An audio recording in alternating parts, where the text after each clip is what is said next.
Hey, had a long morning, but it's been beautiful. So I'm just going to just do a real quick little video. You know, you don't know how you look until you get on here. You get on this YouTube, you won't be know how you look, girl. Well, I know, okay. Anyway, so basically, what I want to talk about, I didn't, I had a couple of ideas earlier when I went walking, but I forgot. I forgot. So now I just was like, okay, God, I just want to come on here really for real and do a real quick video. And when I say real quick, girl, look, I mean real quick, okay? Okay. So I just want to do a real quick video and I just want to talk about real quick surrendering all. Hey, everybody, I love y'all. I want to talk about surrendering all. Thing want to start acting up, so I gotta make it quick, okay? So we'll make it really quick. That's confirmation. It do right because it's acting up. Fine. But wait a minute, y'all. Okay. Now let me see how it's going to act. Okay. So first of all, we thank God for everything, for being so faithful. He is so beautiful, and the connection was acting up in there at this point. I don't know why, but oh, being with God, it's a process, because surrendering all is a daily process for real. It's just like being a kid. I just had the image. The idea just came to my mind, so I know it's God. It's like being a kid, okay? It's like being a kid. And I'm sorry I keep saying it. I'm just trying to get to my point, okay? And you love a pacifier. But it's time for you to stop sucking that pacifier because you're growing up. And when your mom take that pacifier from you, or your dad, like my little nephew, he used to love that pacifier. And his daddy was over there one day. He just took that pacifier and threw it threw it in the bump pop truck. Okay. And my nephew, he didn't cry for that for that pacifier or nothing because his daddy the one got rid of it. But if his mama had got rid of it, he would have had a fit. And that really goes right well with this as well. You know, it's like, you holding on to something that you really like, or maybe that you really love. And God tells you gotta let it go. You gotta let it go. And it hurts so bad sometimes because it depends on how attached you are to that thing. It depends on, hey, Rodney, hey, Che, I love you all. It depends on how attached you are to something. Like, remember how I told you all that before I got remarried to Greg, it was this guy that I thought was going to be my husband. Oh my goodness. I just knew this man. I just knew this man was going to be my husband, okay? Because I wanted it so bad. Sometimes you can want something so bad that you will tell yourself. That's my daughter. She texting me. Oh, let me tell her this. I told her to order my sister some roses. My sister's birthday is Saturday. So she's ordering her like a 24 dozen of roses. I guess 24 dozen, whatever, 2 dozens. Okay. So she's setting it up now. That's why she's texting me. So I had to let her know like right now because she at work. Anyway, so you can want something so bad. Like I wanted this man so bad to be my husband. And here's the thing. I didn't have possession of that man. I didn't have possession of him, meaning we were not in uh, a committed relationship like that. It's like we were trying to, but something in me just I couldn't go no further. Like I couldn't commit. Like I couldn't. Every time, you know, he'll go there with the commitment. When we get off the phone, I text him and say, you know what, this ain't it. This ain't gonna work. I put it. That's what I meant, but I put it in. Of course, I put it in words that are, of course, just let him know that this ain't working. I'm trying to make this look kind of cute, but it ain't happening. That's why I keep messing with it. Okay, so I'm just gonna leave it alone. It'll do what it do. Okay, it works the purpose. Anyway, y'all. So, but my heart was in it 100%, but my heart would not let me pursue that commitment because God wasn't in it 100%. Now, keep in mind, my heart belongs to God first before it belongs to anybody else. And if God don't give my heart to this person, they can't have it. No matter how bad I want to give it to that person. You understand? You see what I'm saying? I'm talking about surrendering all. You just go with me for a quick few minutes, So that's where I was. I wanted to do this, but I didn't have God's approval on this. That's why my heart couldn't go no further. That's why my heart could not go any further. Put it like this. I took my heart and was willing to give it all to him, to that guy. But God, because me and God are in covenant, I was only able to go so far. See what I'm saying? Just like if you're in covenant with you have a business partner, you can't just make decisions on your critical decisions. Decisions, life-threatening decisions that could cost you your business. You can't just go out doing those things without your business partner's approval. So that's how I was. I was doing this without God's approval. See, and here's the thing. You can try to falsify God's approval by believing the lies of the enemy and walking in deception with your eyes wide open because you want this thing so bad. You want this thing so bad you will manipulate yourself while being deceived by the devil. So you got deception and manipulation going on because you want this thing so bad.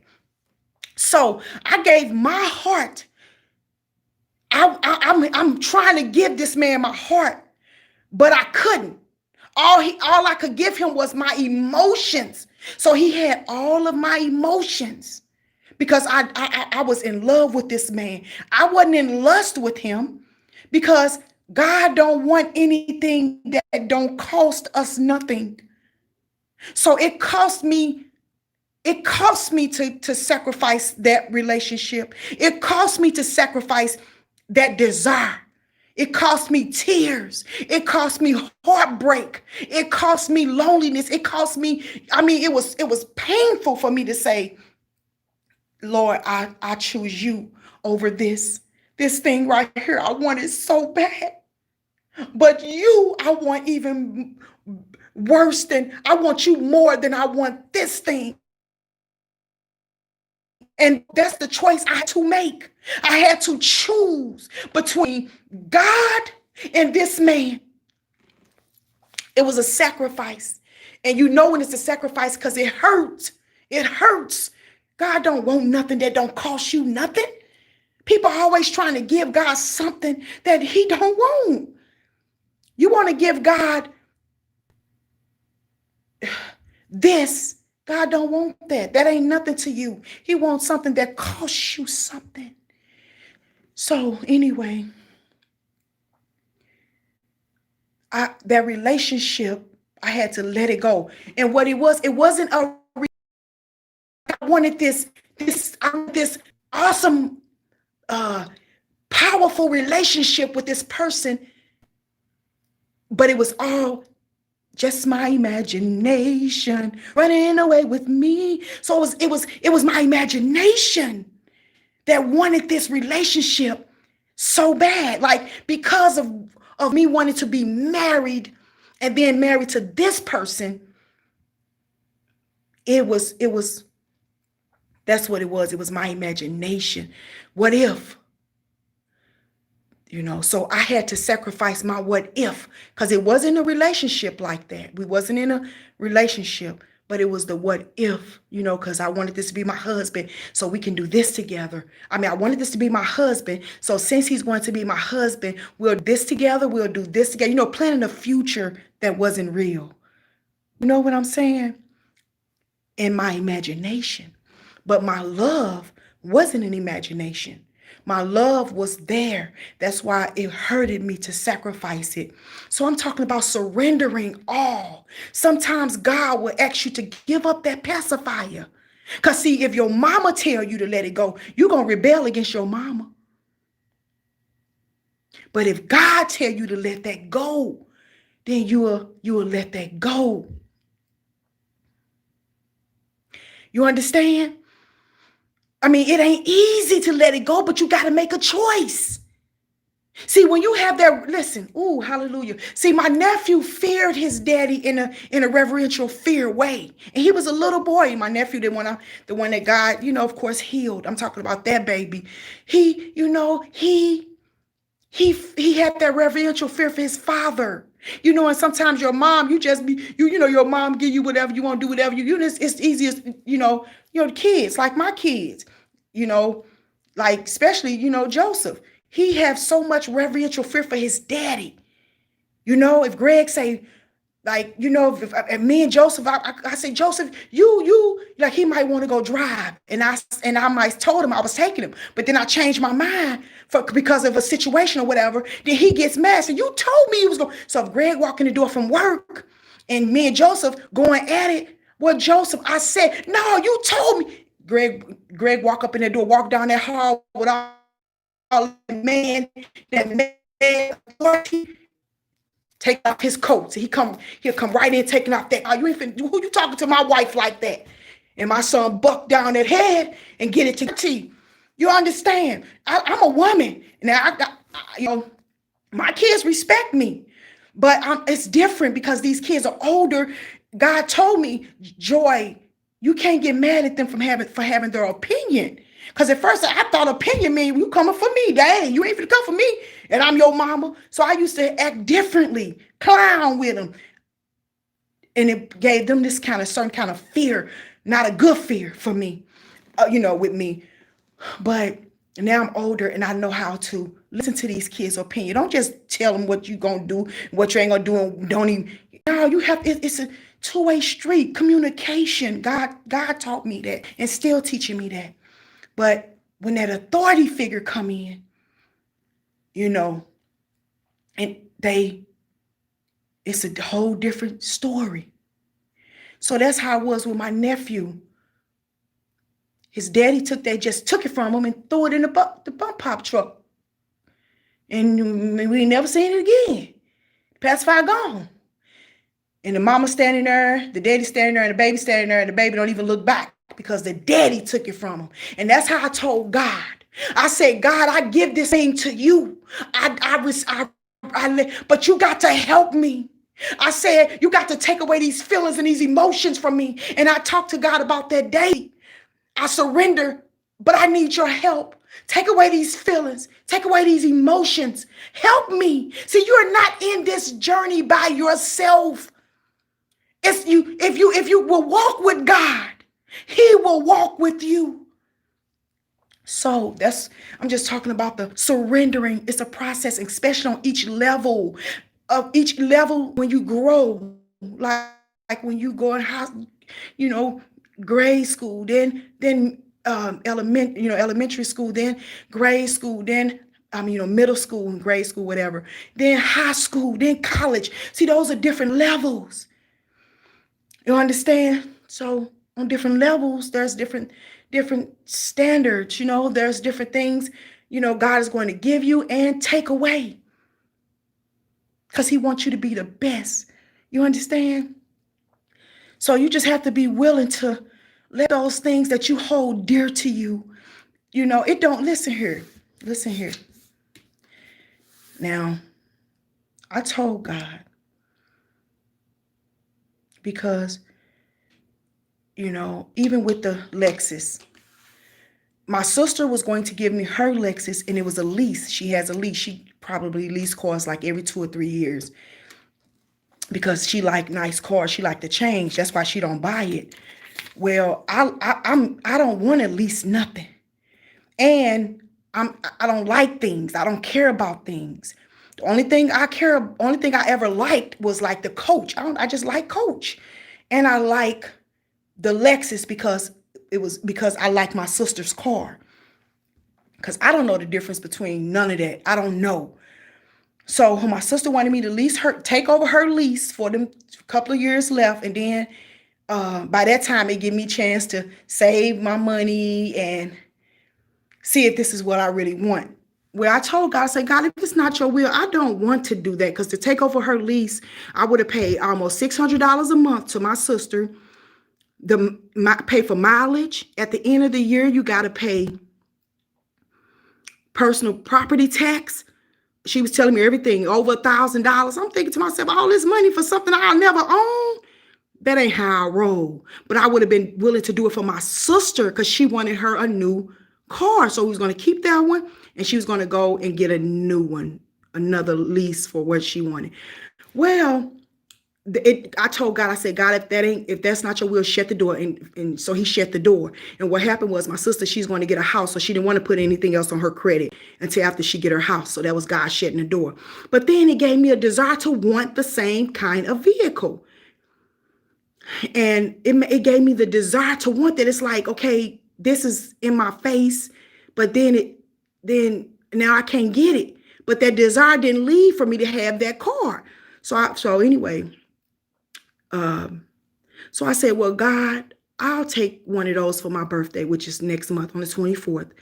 Black, it's a 2021 Lexus NX 300, something like that. Y'all know, I don't know, F Sport or something.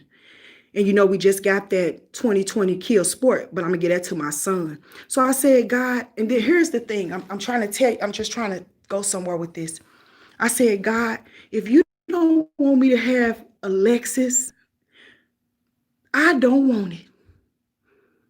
I don't care what it is. I don't want it if you don't want me to have it. But if it's okay, then I'll be grateful. But I also told him, don't let me act different or funny or anything because of no car or nothing else. See, I don't want nothing that'll change me for the worse at all. And I also know with God, just because you go buy something don't mean that stuff is yours. Because even when I got that Kia Sport off the showroom floor a few months ago, I didn't even test drive it. My cousin say test drive it. I didn't even care. I just needed a car to get back, a dependable car to get back and forth to my nephew when he came home from the hospital. So I didn't even drive it until after I was done, signing all the papers, because that was my son's car. I said all that to say, God give you this stuff. You never know who it's for. He can give you a house and say, okay, get this to so-and-so. He can give you a car and say, okay, now Joy, get this to so-and-so. So this stuff ain't yours. So if for some reason you don't feel attached to something that should be make you feel so happy, it might not be yours. It just might not be yours. So anyway, if I told God, whatever you want to do. So I'm gonna share that testimony with y'all in a little while, but no car payment. That's all I got to say. So we'll talk about that later, okay? We'll talk about it. But anyway, like I said, whatever God want to do. So that's what I'm talking about attaching to. So like even my sister's car, I wanted it because I like it. It's smooth driving and I like that car. Then plus my sister, she's high, she's kind of high, classy high. I'm not like that. You understand? That's well, not just her. All my sisters are, except for me. I don't care about things. I just don't. So you start being around people, and still. I only want what I like. If I don't like it, I don't care. It don't matter. Anyway, long story, did it again. So, and I know I go through these examples trying to show you something so you can understand. It's like kind of like parables, but I use more than anything. I use my life experience as a parable to show you what I'm talking about. So, surrendering everything.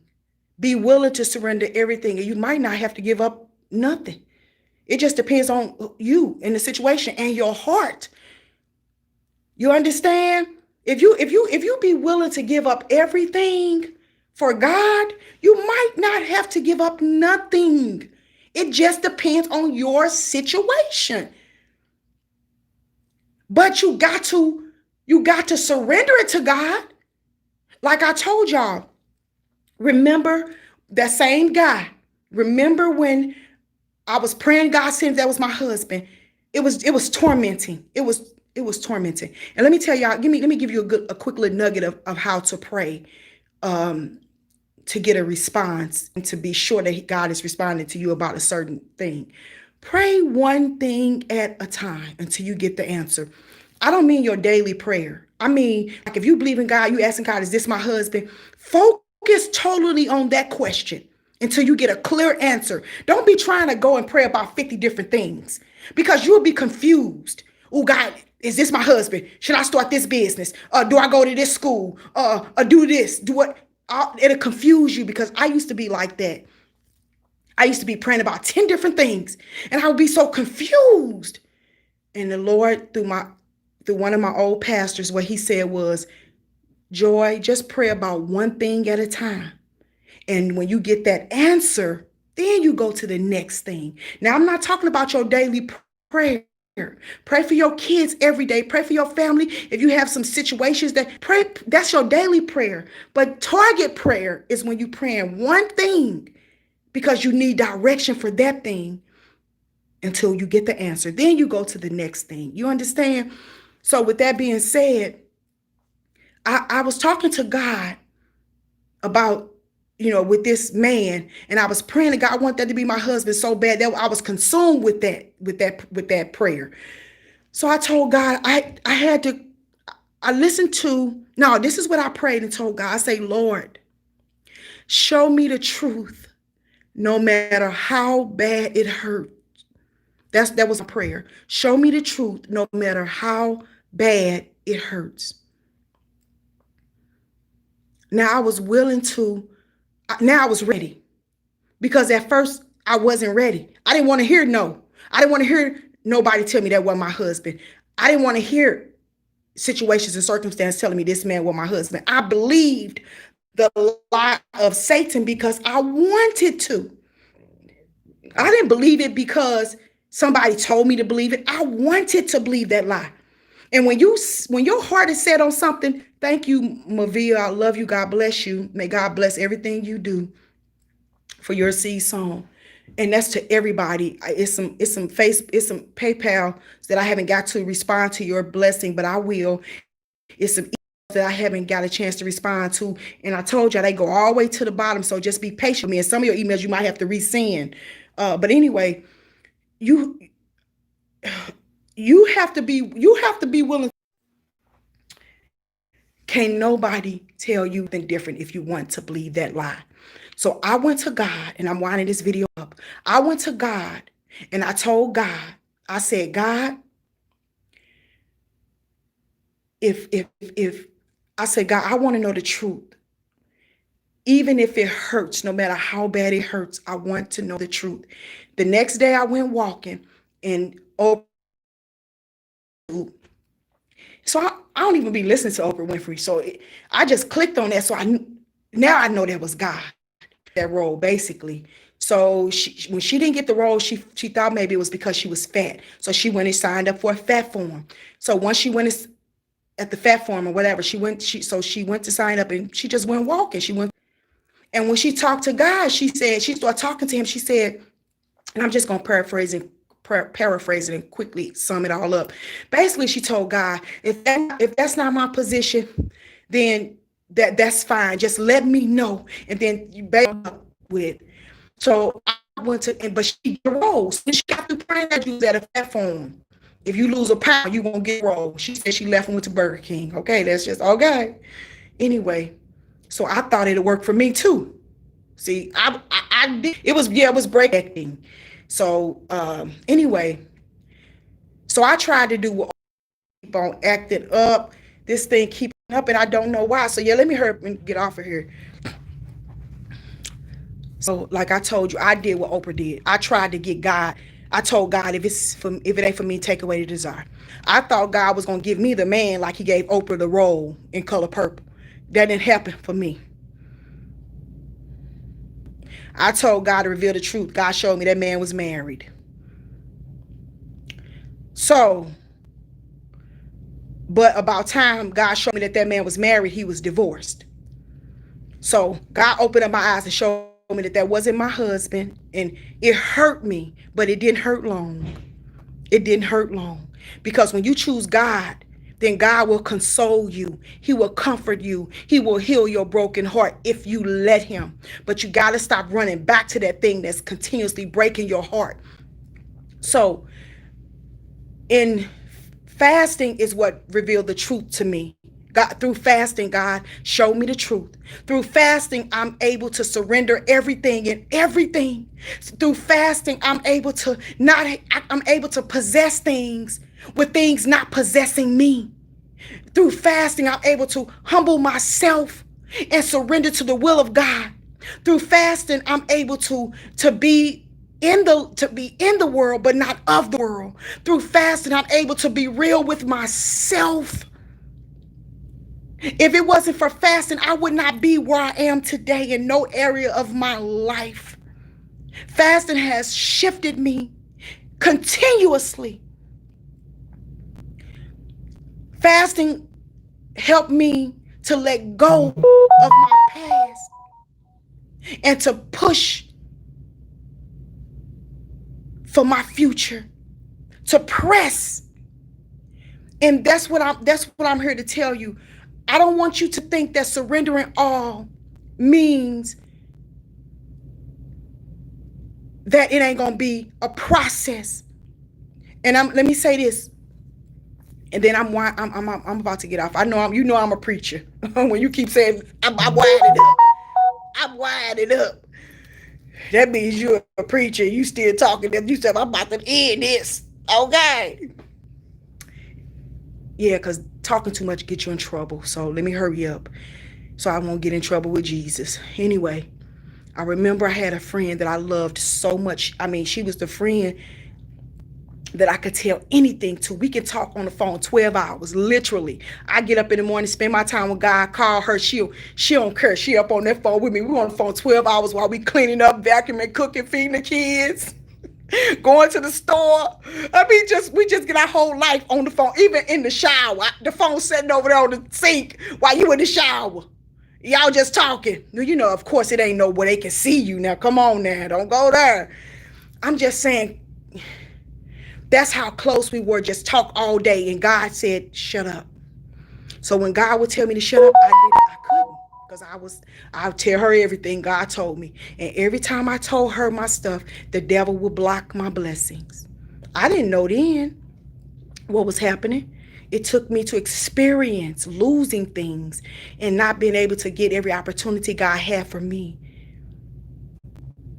because of my actions and not obeying God. Well, God told me to let her go.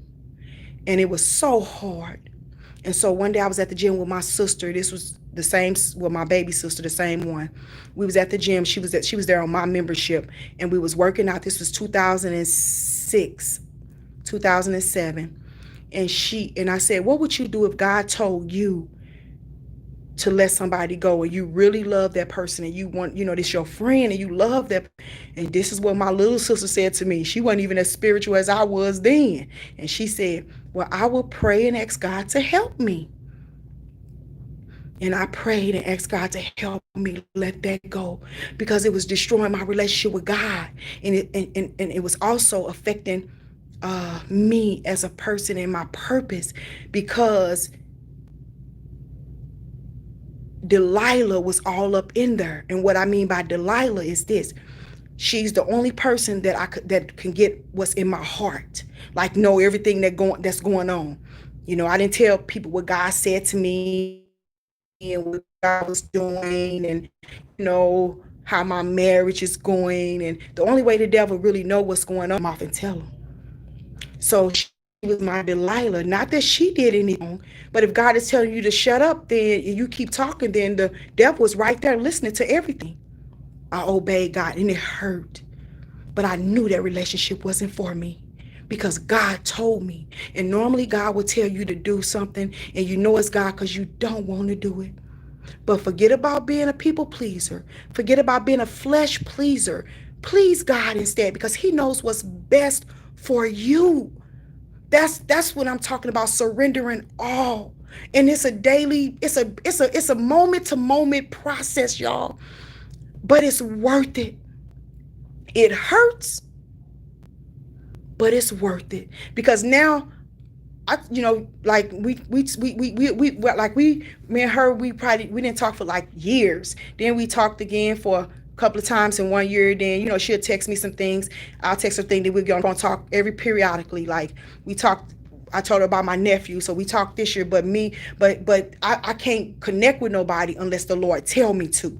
So that's what that is with us. But since that, look at me.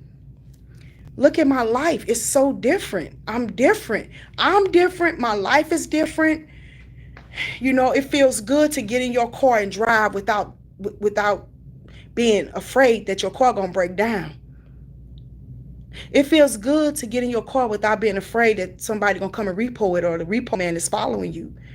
It feels good to come home and all your bills paid, and not being afraid that they're gonna kick you out any day because you ain't got no money to pay your rent.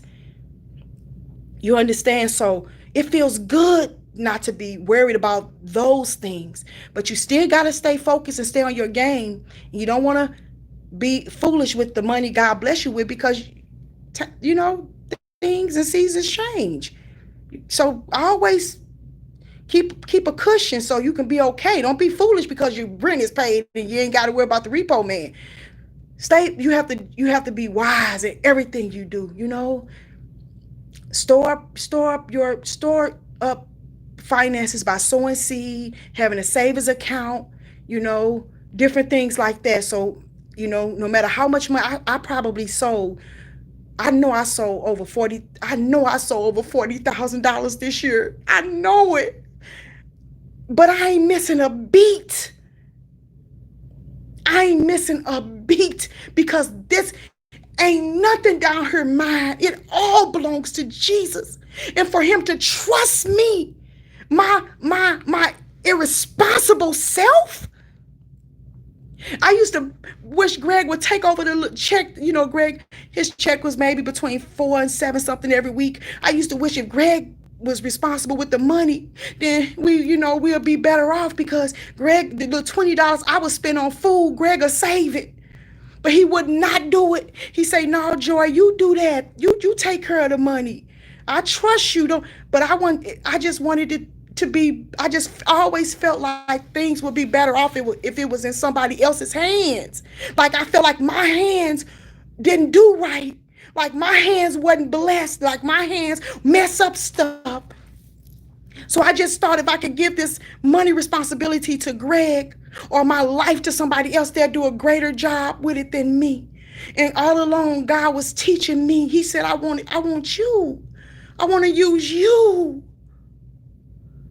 And I still, can't believe it that he saw something in me that I couldn't dare see in myself. Like all the failure, I accomplished so much failure. Just being lazy and procrastinating and doing things out of fear, afraid, just scared.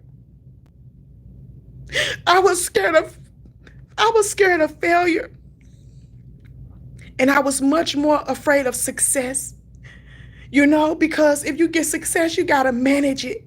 And I didn't know how to manage nothing, even though I took care of my kids, took care of my home, took care of Greg, took care of, but it was media. It was mediocre. It was mediocrity. It wasn't my best. Even right now, I don't give it my best. And God knows I'm telling the truth. I'm not giving him my best. I don't give my best in nothing. Nothing. But he take the foolish thing to confound the wise. Like he see in me that nobody else see.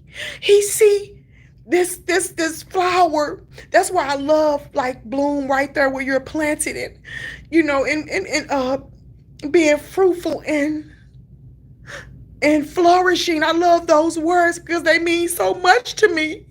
Because I was always barren. I could never produce nothing. I could never finish nothing. I just used to think that everybody else was better off than me.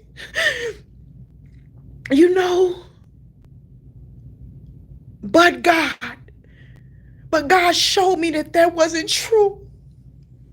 He showed me that, people give up on you at stages of your life. See, they don't give you a chance to bloom. They don't give you a chance to flourish. They don't, but God do. That's why I love him so much, because he loved me so much.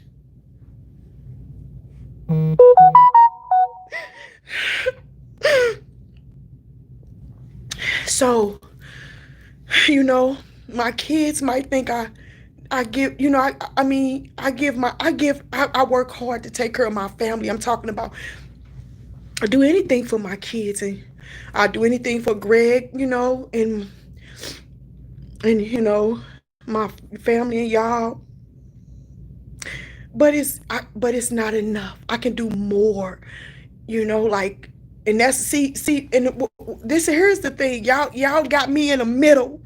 Y'all catching me in the middle of going to the next level. So it's like pruning. That's what it is. It's God cutting off things that don't belong. He's cutting off things that you picked up along the way, and I accept that. I want it so bad, So, surrendering everything so that you can be the best at everything, because those things that you trying to hold on to, those things, those ways, that personality, that anger, that frustration, that insecurity, the way you look at yourself, that the way you see yourself, all of that mess, just God is after those things. That fear, that's why I put in the community board, in the comments on the community on this page, I said, what would you do if you wasn't afraid? Like ain't you tired of being afraid? You're afraid to say how you feel because somebody might leave you. You're afraid to do this because like somebody said that they was afraid to drive. And I went back, I said, girl, whatever I said to encourage her, but you know what? And I went back and said, you're not afraid to drive. You're afraid of death. You're afraid of what can happen if you drive. And so being afraid of death, we have to, God, baby, listen, to live is Christ and to die is gain. We got to change our mindset so we can see things differently. Because if it's not your time to go, and you listen to God when he tell you don't go, you will be okay. Just You don't worry about none of that stuff. Just stay in tune with God. Walk 1 foot next to the other one, right beside Jesus, and don't try to get ahead of him. And don't linger behind either. So with that being said, you got to surrender all that insecurity. Surrender the fear. Surrender the way you see yourself, or the way your husband or your wife see you, or the way your mom and daddy see you, or your friends see you. Like my mama, she always believed in me. My daddy loved me. Out before my daddy died, I was on the radio preaching, and my daddy called and told everybody I got my own radio station. See, they was proud of me because that's my son. I got to go home and cook breakfast. And it's almost 1 o'clock. I mean, whatever time it is. They knew where God brought me from. They knew I was the kid that they stayed up all night praying for all the time. Now this girl served Jesus for real. Wasn't no question mark. They knew I was saved. It wasn't no leaving, then going home, go to church so holy, leave, come home and do whatever I want to do. No, baby. It was Jesus all day and all night, So I had people that believed in me, like my one sister. She always say, "Joy, you can do it. You use greatness all in you." She used to always tell me that. That's the one I used to borrow the money from all the time. She said, "You just got to stick to it," because I didn't stick to nothing. And then so God got people that believe in you, but you got to believe in you. That's what fasting does. It empties you of you. If you don't believe in you, why you expect somebody else to believe in you? See, because it's more to you than meets the eye. You understand? Like me, when I lose weight, these men, they be lusting, they be all that stuff. But then when I gain weight, the same men, they be brothers in the Lord, they pull back. So that just showed me that you ain't here because you love me as a sister in the Lord. You here because you lusting after me. So then when I lose that weight again, I make sure I keep my distance. Hey, I don't be mean to nobody, but I see you. So sometimes God would allow situations and circumstances happen in your life so you can see who people really are. So that when God raised you up, certain people can't go with you because they're not there for you. They are there for what they can get from you. So we got to wake up. And this is a long video, so I'm going to go home and feed my kids. I had to do payroll today and some other stuff. So let me get on up out of here and go home. I got to go to my sister's house tonight and spend the night with my nephew. So anyway, y'all, I love y'all. Thank you for listening. I know this video was long. I promise you I just wanted 5 minutes. So I'm sorry. I am. I love y'all. Lord, please forgive me if I said anything. No, Lord, forgive me for whatever I said that wasn't right. In Jesus' name. We got to stop saying if. No, you said something wrong. You talked for 45 minutes. So, Lord, I'm sorry. Forgive me for whatever I said that displeased you. I love you, Jesus. And I love y'all too. Have a blessed day, okay? I love y'all so much. God bless you.